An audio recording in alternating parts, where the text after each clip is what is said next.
अब तक की 5 अहम खबरें। अब तक नहीं सुनी गई जम्मू कश्मीर के गवर्नमेंट एम्प्लॉइज की पुकार। ईद से पहले एम्प्लॉइज को सैलरी देने में विफल है सरकार। वक्फ बोर्ड की तरफ से चंद दिन पहले ये आदेश दिया गया था कि वक्फ बोर्ड में काम कर रहे सभी कर्मचारियों को ईद उल फितर के पाक मौके पर एडवांस सैलरी दे दी जाए, जिससे कि सभी अच्छे से ईद मना सकें। वहीं दूसरी तरफ जम्मू कश्मीर में सरकारी दफ्तरों में काम कर रहे मुलाजिमों ने भी सरकार से ये मांग की थी कि उन्हें भी ईद के मौके पर एडवांस सैलरी दी जाए, ताकि वो भी अपने परिवारों के साथ अच्छे से ईद मना सकें। इतना ही नहीं, न्यूज इनसाइडर से भी कई लोगों ने इस मामले में बातचीत की और उनकी आवाज को सरकार तक पहुंचाने का आग्रह किया कि ईद उल फितर के इस पाक मौके पर उन सभी एम्प्लॉइज को भी सैलरी दे दी जाए, लेकिन अभी तक किसी भी एम्प्लॉय के अकाउंट में सैलरी नहीं आई है।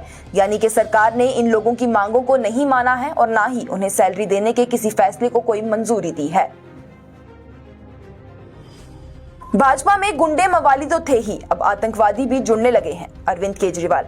असम के करबी अंगलोंग जिले से कल 100 से अधिक पूर्व आतंकवादी भारतीय जनता पार्टी में शामिल हुए। ये सभी लोग पहले national democratic front of Bodoland में थे और आतंकी संगठन में इन्होंने बड़े ओहदे संभाले हुए थे। वहीं जब ये लोग भारतीय जनता पार्टी में शामिल हो रहे थे तो करबी अंगलोंग ऑटोनॉमस काउंसिल के चीफ एग्जीक्यूटिव तुलीराम रोंगहंग ने कहा कि ये सभी लोग न सिर्फ करबी अंगलोंग में बल्कि आसपास वेस्ट करबी अंगलोंग और दीमा हसाओ जिलों में भी पार्टी को मजबूत बनाएंगे।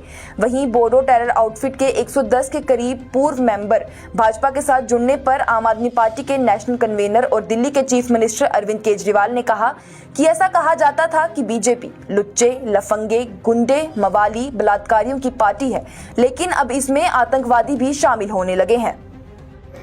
कहते थे बीजेपी लुच्चे, लफंगे, गुंडे, मवाली, बलात्कारियों की पार्टी है, इसमें अब आतंकवादी भी शामिल हो रहे हैं।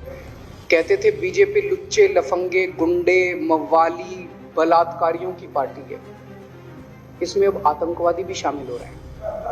स्मार्ट सिटी के नाम पर श्रीनगर की खूबसूरती छीनकर पब्लिक टॉयलेट्स में नजर आने वाली टाइल्स लगाई जा रही हैं। Mehbooba Mufti. Peoples democratic party की अध्यक्ष महबूबा मुफ्ती ने अपने ट्विटर अकाउंट पर श्रीनगर की सड़कों की तस्वीरें शेयर करते हुए लिखा, आर्किटेक्चर के ट्रेडिशनल तरीके और प्लानिंग को पब्लिक टॉयलेट में नजर आने वाली टाइल से रिप्लेस किया गया है।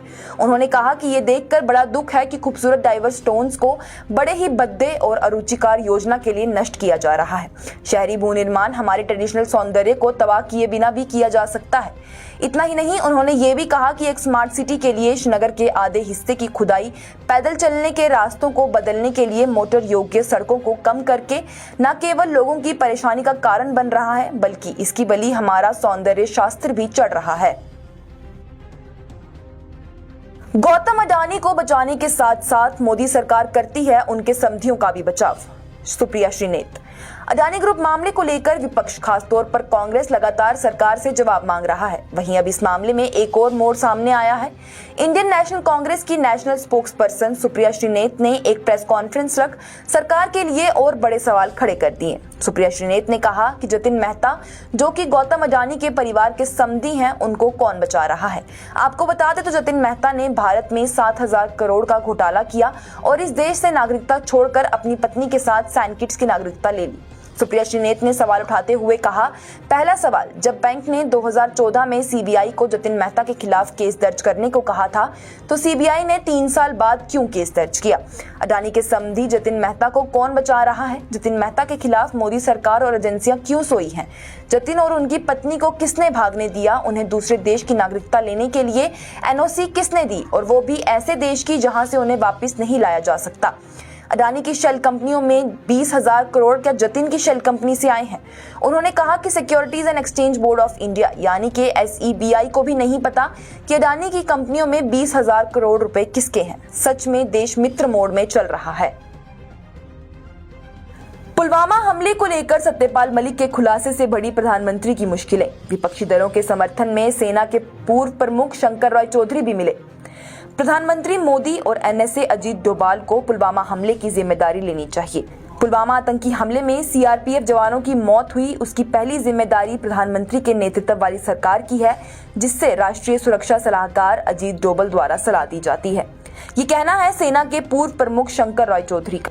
दरअसल शंकर राय चौधरी ने ऐसा इसलिए कहा क्योंकि चंद दिन पहले जम्मू कश्मीर के गवर्नर रह चुके सत्यपाल मलिक ने पुलवामा हमले को इंटेलिजेंस एजेंसियों की नाकामयाबी बताई थी, जिसके बाद से ही विपक्ष की पार्टियां सरकार पर निशाना साध रही हैं। वहीं सेना के पूर्व प्रमुख शंकर राय चौधरी के इस बयान के बाद कांग्रेस पार्टी के जनरल सेक्रेटरी जयराम रमेश ने सरकार पर निशाना साधा और कहा, पुलवामा हमले को लेकर लगातार सवाल उठ रहे हैं। पूर्व सेना प्रमुख शंकर राय चौधरी ने तो यहां तक कह दिया कि प्रधानमंत्री और राष्ट्रीय सुरक्षा सलाहकार को इसकी जिम्मेदारी लेनी चाहिए।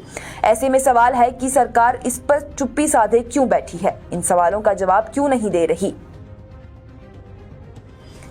ये थी अब तक की 5 अहम खबरें। लेटेस्ट अपडेट्स के लिए देखते रहिए न्यूज़ इंसाइडर 24/7।